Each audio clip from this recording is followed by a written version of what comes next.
ओम नमः शिवाय। शिव पुराण शतरुद्र संहिता अध्याय 29।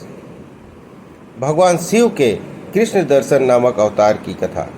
नंदीश्वर कहते हैं, सनत कुमार जी, भगवान शंभु के एक उत्तम अवतार का नाम कृष्ण दर्शन है। उसमें राजा नभक को ज्ञान प्रदान किया था। उसका वर्णन करता हूँ, सुनो। श्राद्ध देव नामक मनु के जो इक्ष्वाकु आदि पुत्र थे, उनमें नवम का नाम नभग था, जिनका पुत्र नाभाग नाम से प्रसिद्ध हुआ। नाभाग के ही पुत्र अम्बरीश हुए, जो भगवान विष्णु के भक्त थे तथा जिनकी ब्राह्मण भक्ति देखकर उनके ऊपर महर्षि दुर्वासा प्रसन्न हुए थे। मुने, अम्बरीश के पितामह जो नभग कहे गए हैं, उनके चरित्र के वर्णन सुनो। उन्हीं को भगवान शिव ने ज्ञान प्रदान किया था। मनु पुत्र नभग बड़े बुद्धिमान थे। उन्होंने विद्या अध्ययन के लिए दीर्घ काल तक इंद्रिय संयम पूर्वक गुरुकुल में निवास किया। इसी बीच में इक्ष्वाकु आदि भाइयों ने नभग के लिए कोई भाग न देकर पिताजी की संपत्ति आपस में बांट ली और अपना अपना भाग लेकर उत्तम रीति से राज्य का पालन करने लगे। उन सब ने पिताजी की आज्ञा से ही धन का बंटवारा किया था। कुछ काल के पश्चात ब्रह्मचारी नभग गुरुकुल के सांगोपांग वेदों का अध्ययन करके वहां आए। उन्होंने देखा कि सब भाई सारी संपत्ति का बंटवारा करके अपना अपना भाग ले चुके हैं। तब उन्होंने बड़े स्नेह से दया भाग पाने की इच्छा रखकर अपने इक्ष्वाकु आदि बंधुओं से कहा, भाइयों, मेरे लिए भाग दिए बिना ही आप लोगों ने आपस में सारी संपत्ति का बंटवारा कर लिया है, अतः अब प्रसन्नतापूर्वक मुझे भी हिस्सा दीजिए। मैं अपना दया भाग लेने के लिए यहाँ आया हूँ। भाई बोले, जब संपत्ति का बंटवारा हो रहा था उस समय हम तुम्हारे लिए भाग देना भूल गए थे। अब इस समय पिताजी को ही तुम्हारे हिस्से में देते हुए तुम उन्हीं को ले लो, इसमें संशय नहीं है। भाइयों का वचन सुनकर नभग को बड़ा विस्मय हुआ। वो पिता के पास जाकर बोले, तात, मैं विद्या अध्ययन के लिए गुरुकुल में गया था और वहाँ अब तक ब्रह्मचारी रहा हूँ। इसी बीच में भाइयों ने मुझे छोड़कर आपस में धन का बंटवारा कर लिया है। वहाँ से लौटकर जब मैंने अपने हिस्से के बारे में पूछा तब उन्होंने आपको मेरा हिस्सा बता दिया, अतः उसके लिए मैं आपकी सेवा में आया हूँ। नभग की यह बात सुनकर पिता को बड़ा विस्मय हुआ। श्राद्ध देव ने पुत्र को आश्वासन देते हुए कहा, बेटा, भाइयों की इस बात पर विश्वास न करो। उन्होंने तुम्हें ठगने के लिए कही है। मैं तुम्हारे लिए भूख साधक उत्तम दाय नहीं बन सकता। तथापि उन वंचकों ने यदि मुझे ही दया के रूप में तुम्हें दिया है तो मैं तुम्हारी जीविका का एक उपाय बताता हूँ, सुनो।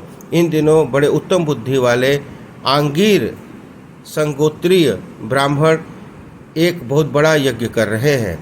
उस कर्म प्रत्येक छठे दिन का कार्य वे ठीक ठाक नहीं समझ पाते, उसमें उनसे भूल हो जाती है। तुम वहां जाओ और उन ब्राह्मणों को विश्व देव संबंधी 2 सूक्त बतला दिया करो। इससे वह यज्ञ शुद्ध रूप से संपादित होगा। वह यज्ञ समाप्त होने पर वे ब्राह्मण जब स्वर्ग को जाने लगेंगे उस समय संतुष्ट होकर अपने यज्ञ का बचा हुआ सारा धन तुम्हें दे देंगे। पिताजी की बात सुनकर सत्यवादी नभग बड़ी प्रसन्नता के साथ उस उत्तम यज्ञ में गए। मुने वहाँ छठे दिन के कर्म में बुद्धिमान मनुपुत्र ने वैष्णदेव संबंधी 2 सूक्तों को स्पष्ट रूप से उच्चारण किया। यज्ञ कर्म समाप्त हो जाने पर वे अंगरीश ब्राह्मण यज्ञ में बचा हुआ अपना धन नभग को देकर स्वर्गलोक चले गए। उस यज्ञ शिष्ट धन को जब वे ग्रहण करने लगे उस समय सुंदर लीला करने वाले भगवान शिव तत्काल वहां प्रकट हो गए। उनके सारे अंग बड़े सुंदर थे परंतु नेत्र काले थे। उन्होंने नभग से पूछा, तुम कौन हो जो इस धन को ले रहे हो? यह तो मेरी संपत्ति है। उन्होंने तुम्हें किसने यहाँ भेजा है? सब बातें ठीक ठाक बताओ। नभग ने कहा, यह तो यज्ञ का बचा हुआ धन है जिसे ऋषियों ने मुझे दिया है। अब यह मेरी संपत्ति है, इसको लेने में तुम मुझे कैसे रोक सकते हो? कृष्ण दर्शन ने कहा, तात, हम दोनों के इस झगड़े में तुम्हारे पिता ही पंच रहेंगे। जाकर उनसे पूछो और जो वो निर्णय दें वो ठीक ठाक यहाँ आकर बताओ। इसी बात सुनकर नभग ने पिता के पास जाकर उक्त प्रश्न को उनके सामने रखा। श्राद्ध देव को कोई पुरानी बात याद आ गई और उन्होंने भगवान शिव के चरण कमलों का चिंतन करते हुए कहा। मनु बोले, तात, वे पुरुष जो तुम्हें धन लेने से रोक रहे हैं वो साक्षात शिव है। ये तो संसार की सारी वस्तुएं उन्हीं की हैं, परंतु यज्ञ से प्राप्त हुए धन पर उनका विशेष अधिकार है। यज्ञ करने से जो धन बच जाता है वो भगवान रुद्र का भाग निश्चित किया गया है। अतः यज्ञावशिष्ट सारी वस्तु ग्रहण करने के अधिकारी सर्वेश्वर महादेव जी ही हैं। उनकी इच्छा से ही दूसरे लोग इस वस्तु को ले सकते हैं। भगवान शिव तुम पर कृपा करने के लिए वहाँ वैसा रूप धारण करके आए हैं। तुम वहीं जाओ और उनको प्रसन्न करो। अपने अपराध के लिए क्षमा मांगो और प्रणाम पूर्वक उनकी स्तुति करो। नभग पिताजी की आज्ञा ले वहाँ आए और भगवान को प्रणाम करके हाथ जोड़कर बोले, महेश्वर, ये सारी त्रिलोकी आपकी ही है। फिर यज्ञ में बचे हुए धन के लिए तो कहना ही क्या है। निश्चय ही इस पर आपका अधिकार है। यदि मेरे पिता ने निर्णय दिया है, यही मेरे पिता ने निर्णय दिया है नाथ। मैंने यथार्थ बात न जानने के कारण भ्रमवश जो कुछ कहा है वो मेरे उस अपराध को क्षमा कीजिए।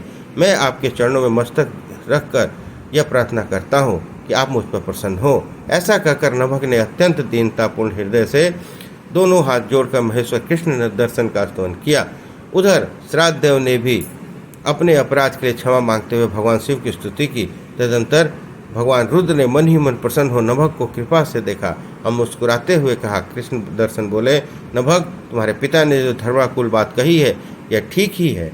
तुमने ही साधु स्वभाव के कारण सत्य ही कहा है, इसलिए मैं तुम पर बहुत प्रसन्न हूँ और कृपा पूर्वक तुम्हें सनातन ब्रह्म तत्व का ज्ञान प्रदान करता हूँ।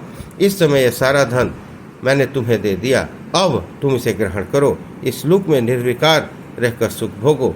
अंत में मेरी कृपा से तुम्हें सद्गति प्राप्त होगी। ऐसा कहकर भगवान रुद्र सबके देखते देखते वही अंतर्ध्यान हो गए। साथ ही श्राद्ध देव भी अपने पुत्र नभग के साथ अपने स्थान को लौट गए। इस लोक में विपुल भोगों का उपभोग करने अंत में वे भगवान शिव के धाम चले गए। ब्राह्मण, इस प्रकार तुमसे मैंने भगवान शिव के कृष्ण दर्शन नामक अवतार का वर्णन किया है। जो इस आख्यान को पढ़ता और सुनता है उसे संपूर्ण मनोवांछित फल प्राप्त होते हैं। इस प्रकार शिव पुराण शत्रुत संहिता अध्याय 29 संपन्न हुआ। बोलिए हर हर महादेव।